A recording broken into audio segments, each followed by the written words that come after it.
El siguiente programa es financiado por la Autoridad Nacional de Televisión, con recursos del Fondo para el Desarrollo de la Televisión.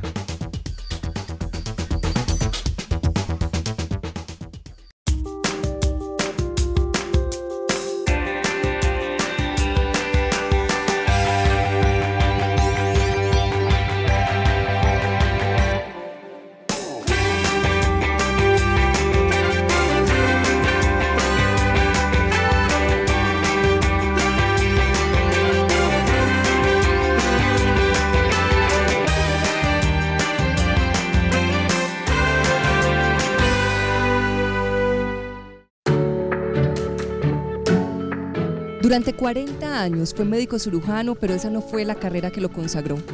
Su dedicación, disciplina, estudio, se lo llevó la música.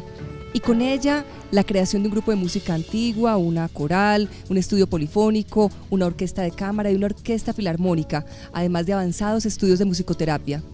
Por su batuta han pasado varias generaciones de músicos. Hoy habla la experiencia del maestro Alberto Correa. Bienvenido. Muchas gracias por invitarme. Estoy feliz de estar aquí con todos ustedes. Maestro, ¿dónde nació esa pasión y ese amor por la música? Es muy difícil esta pregunta. La primera vez que tuve contacto serio con la música, fuera de mi casa donde había música normal.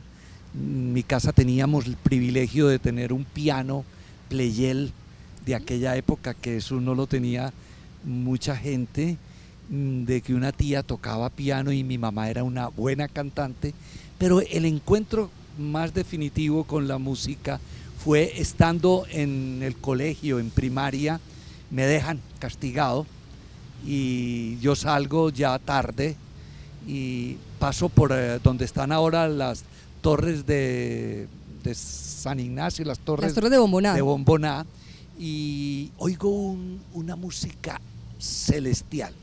Todavía lo recuerdo exactamente, una música de un coro. Estaban haciendo música de Giovanni Pierluigi da Palestrina. A mí eso lo recuerdo en este instante, y esto fue ya hace bastante tiempo, año de 1951. Lo recuerdo como si fuera ahora, me conmovió impresionantemente. Yo me aferré estaban cantando dentro de lo que anteriormente era el Liceo Antioqueño, en una de las aulas de clase, el maestro Rodolfo Pérez González, con lo que fue la Coral Tomás Luis de Victoria en sus comienzos. Era un pequeño grupo de 5 o 6 personas, y yo me aferré a esa ventana y oí todo el concierto completamente lelo. Recordemos cuántos años tenía. 9 años y medio. Entonces me fui para mi casa. Al día siguiente, todo el día estuve inquieto y resolví quedarme otra vez a oír el concierto. Y volví a pasar la misma experiencia y al día siguiente la volví a repetir. Ya después de eso el maestro me miró y me invitó a entrar a la coral. En ese momento la Coral Victoria no tenía sino los amigos que era un grupito de 5 o 6, después fueron 7. Entonces me recibieron como el primer niño, la primera voz blanca. Ya después de eso vinieron unos cuantos niños y ahí me encontré con la música, y desde ese día hasta hoy no he parado. Maestro, ¿y cuándo fue el momento en que usted dijo, bueno, yo quiero dedicarme a la música, y sobre todo, qué dijo la familia? Estamos hablando de una época en que me imagino decir que se quiere ser músico era un escándalo. Sí, hacer música en los años 50 era muy complicado. Los músicos tenían cargaban con una cruz. Eran malos maridos, peores hijos, malos hijos, malos padres, y fuera de eso, bohemios. Entonces el que se dedicaba a eso estaba condenado. Está perdido. Mi papá vio la cosa con mucha angustia. Yo todavía no lo entiendo, porque mi papá, cuando se va de su casa de niño, también su primer trabajo fue ser organista. fue ser organista en Copacabana. Ni siquiera lo sabíamos. Él no nos comentó esa etapa de su vida, sino ya muy posteriormente. Entonces, esto les causó muchísima impresión. Entonces me empezaron a poner cortapisas: usted tiene que responder por el estudio, el día que empiecen unas malas calificaciones no hace música. Bueno, realmente ese día llegó. Cuando estaba en segundo bachillerato, perdí todas las materias menos música. Entonces el hombre, sometido a un castigo inmenso. ¿Y qué le dijo su papá? ¿Vio? Yo tenía la razón. Sí, entonces yo le dije: no, papá, esto fue un momento de bueno. Entonces lo envolví y logré volver otra vez a hacer música y a estudiar. Entonces yo resolví empezar a madrugar y empezar solamente a dormir 4 horas y media, hasta el día de hoy, que eso hago lo mismo. Maestro, y ese tránsito de estar escuchando la música, enamorándose de la música, participando de la coral en esa época, ¿cómo fue la decisión luego de ser médico, pero nunca abandonar la música? Mi papá me obligó a que no podía ser músico, que si lo iba a hacer tenía que hacer otra profesión. Yo, para lograr una tranquilidad en mi hogar, le dije que yo hacía otra profesión y que quería seguir siendo músico. Yo después paso por una etapa que tiene que ver mucho con este lugar, y es que entro en una etapa de dificultades internas, psicológicas, de encuentro, de una situación religiosa, donde entro en grandes problemas conmigo mismo y empiezo, nada es claro para mí, a ver que las cosas no son claras, y ahí decido irme para el seminario de Yarumal, a buscar, no tanto con ser sacerdote, sino a tratar de tranquilizarme. Pero esa ida para Yarumal fue fantástica. Al salir del seminario, el rector del seminario me dice las palabras siguientes: ándate para Medellín, que tú no tienes vocación. Yo sabía que no ibas a ser cura ni nada de eso, pero cuando te gradúes de médico voy a visitarte el día de tu grado. Eso lo dijo Monseñor Jesús Emilio Jaramillo, que después fue obispo de Arauca, y así fue. Entonces, cuando yo salgo del seminario, me pongo a pensar: bueno, ¿y yo qué voy a hacer ahora?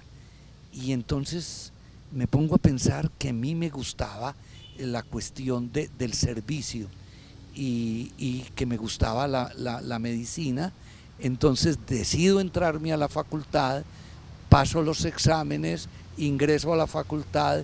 Fue un momento extraordinario, muy difícil compaginar la música y la medicina en ese momento. Precisamente en ese punto, maestro Alberto Correa, es que vamos a dejar esta conversación.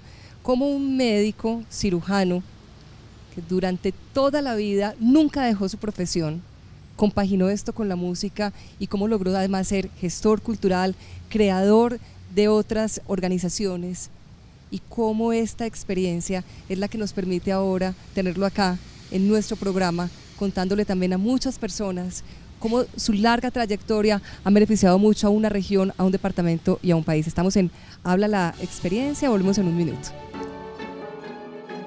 No me bastaba cantar en el coro, lo hacía con gran amor. Recuerdo esos momentos donde yo era coralino y cantaba en un coro, pero también recuerdo la primera vez que dirigí el coro.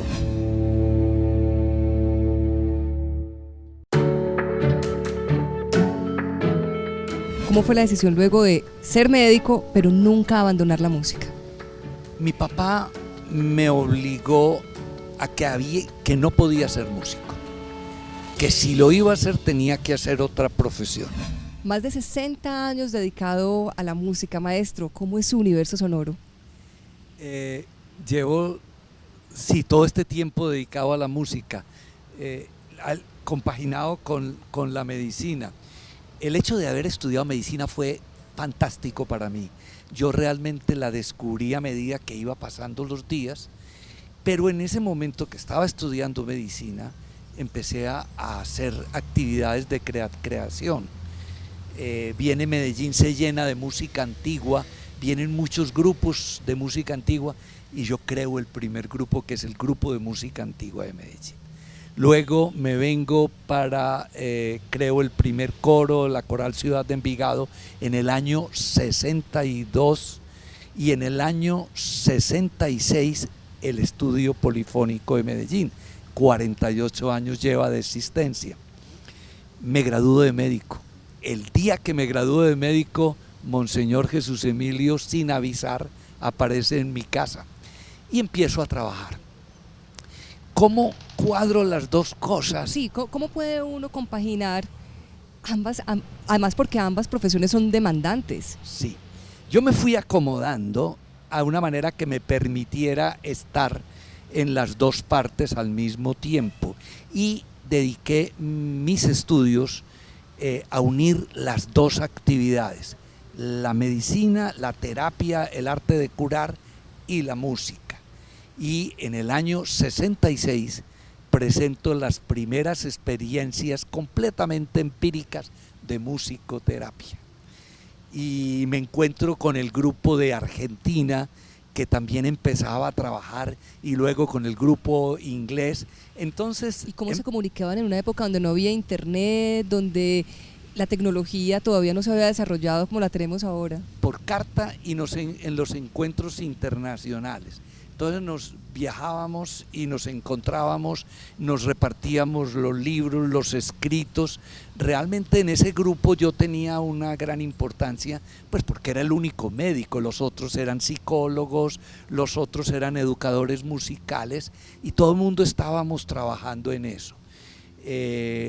Luego, eso fue como la parte de especialización que hice, pero yo trabajé medicina pura, simple, sencilla, de consultorio, todos los días durante esos 40 años, desde las 6 de la mañana, suspendía para venir a mis ensayos, volvía al consultorio y estaba hasta la tarde para el segundo ensayo. Mi consultorio era en la ciudad de Caldas. Viajaba todos los días. De un extremo a otro. Sí, viajaba todos los días. Ese viajar para mí era un placer, porque tenía tiempo de pensar, era bellísimo. Y trabajé medicina sábados, domingos y días de fiesta, sin descanso durante todo el tiempo. Realmente el hecho del ejercicio médico me hizo feliz. Esa es una pregunta que le han hecho mucho, cómo combinar la medicina con la música. Pero también hay otra pregunta que a mí me gustaría conocer esa respuesta, y es ¿por qué la creación? Lo primero que quise fue dirigir. Es decir, no me bastaba cantar en el coro, lo hacía con gran amor. Recuerdo esos momentos donde yo era coralino y cantaba en un coro, pero también recuerdo la primera vez que dirigí el coro. Eso para mí fue fantástico, esa sensación me gustaba. Ahora, ¿por qué hacer un nuevo grupo y crear estos uno grupos? Tras otro, Sí. tras otro, tras otro. Además, las dificultades que hay en un país como Colombia para montar un grupo cultural, para dedicarse a la cultura. Yo creo que está un poquito impresionado el lugar donde estamos. Recordemos en qué lugar estamos. Estamos en otra parte, la casa que fue del maestro Fernando González. Yo venía a esta casa y él me hablaba y me decía muchas cosas, muchísimas.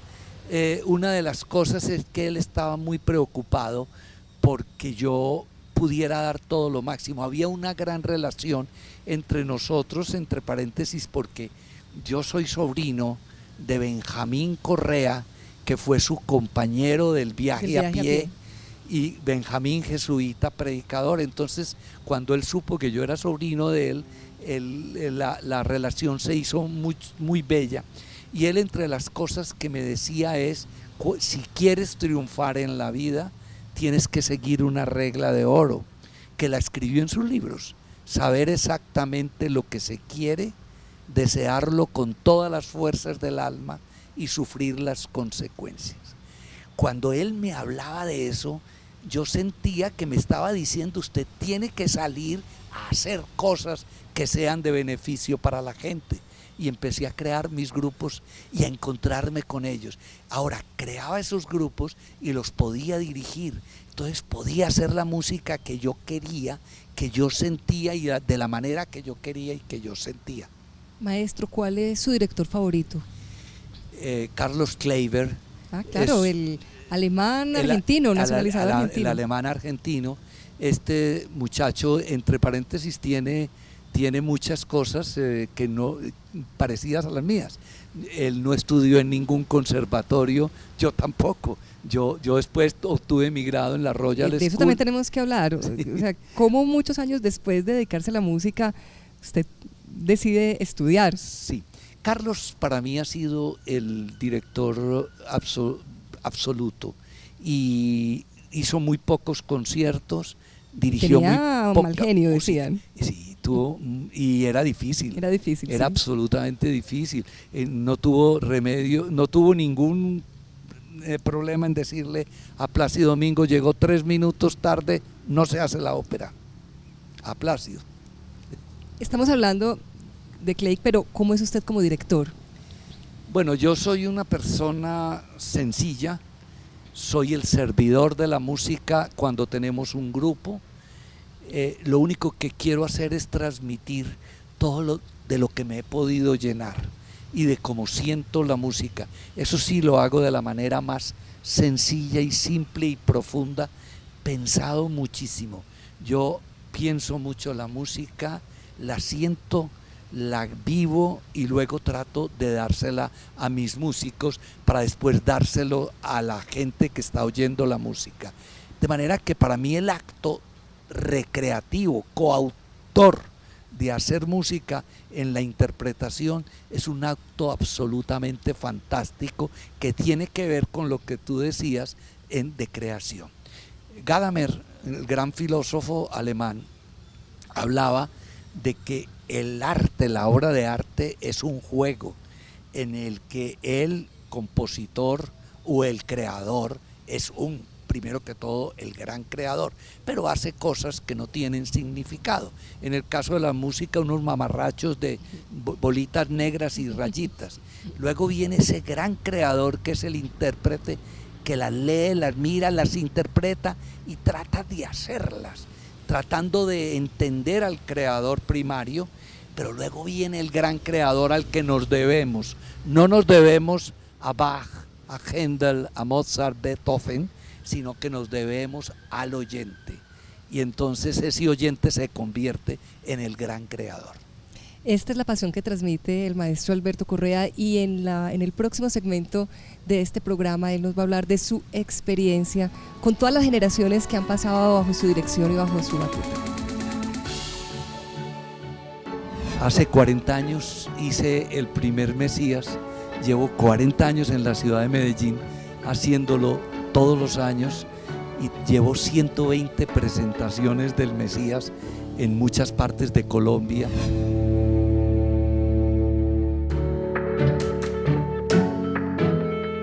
Yo pienso mucho la música, la siento, la vivo y luego trato de dársela a mis músicos. Habla la experiencia con el maestro Alberto Correa. Le voy a hacer varias preguntas rápidas, maestro. ¿Cuántos conciertos? Más o menos unos 3.100 conciertos. ¿Beethoven o Bach? Los dos. Bach como me habla de Dios, Beethoven me habla del hombre. ¿Qué instrumento? El cémbalo y el órgano. ¿Qué significa el Mesías de Händel para usted? El Mesías es mi encuentro con Dios y con la música al mismo tiempo. Hace 40 años hice el primer Mesías, llevo 40 años en la ciudad de Medellín haciéndolo todos los años y llevo 120 presentaciones del Mesías en muchas partes de Colombia y aún fuera de Colombia. Una persona que usted ama mucho dice que lo que más destaca de usted es el optimismo sobre la adversidad. ¿Cómo lo logra? Yo creo que no hay ninguna cosa fácil en la vida. Es todo el producto de un gran trabajo. Bach decía, por ejemplo, que él no tenía nada de genial, que era el producto del trabajo. Yo creo que en la creación de todos estos grupos, en el desarrollo de la propia vida, es el enfrentarse y el enfrentarse con dignidad, con profundidad y con amor. Después de eso, que pase lo que pase. ¿Qué diferencia hay entre una ciudad que tiene orquesta filarmónica y una ciudad que no la tiene? Le falta el corazón, le falta el corazón. El arte, la música es el corazón de la comunidad. El arte, Gadamer decía, el arte aúna a la gente. La universidad necesita arte, necesita música para que todos los corazones puedan estar unidos, aunados, trabajando para que podamos tener una comunidad mejor. Maestro, ¿qué sigue en esta etapa de su vida? Después de todos estos logros, de todas estas realizaciones, de haber nacido en una orquesta filarmónica, por eso hablamos de su importancia, ¿qué sigue en esta etapa? ¿La musicoterapia? ¿Crear más orquestas? ¿Crear más coros? Yo en este momento quiero dedicarle mi atención al Estudio Polifónico de Medellín. Es el coro más antiguo de Colombia vivo, 48 años de vida. Es el que le ha traído a la ciudad la mayor cantidad de conocimientos musicales. Son casi 2000 conciertos del Estudio Polifónico de Medellín.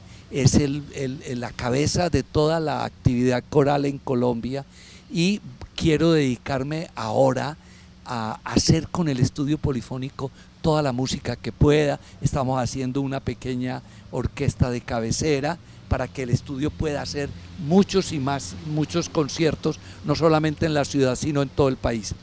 Esto es lo que sigue ahora. Quiero hacerlo hasta el día que me muera.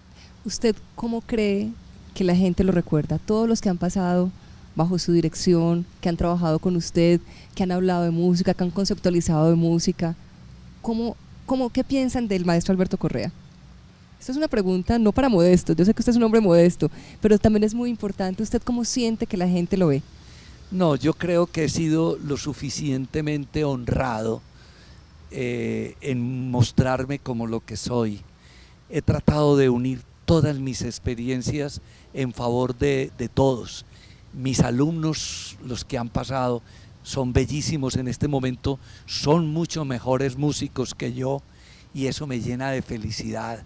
Todos los que son grandes directores ahora, los que estoy todavía preparando, sé que van a ser mejores y cuando lo sean voy a ser el hombre más feliz del mundo porque cumplo mi oficio de maestro.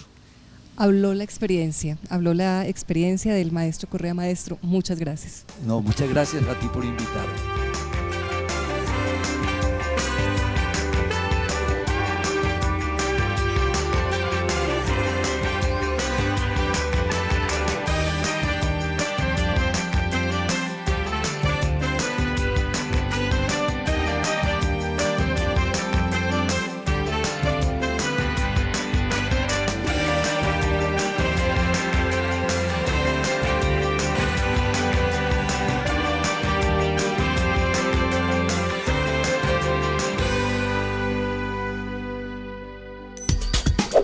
El anterior programa fue financiado por la Autoridad Nacional de Televisión, con recursos del Fondo para el Desarrollo de la Televisión.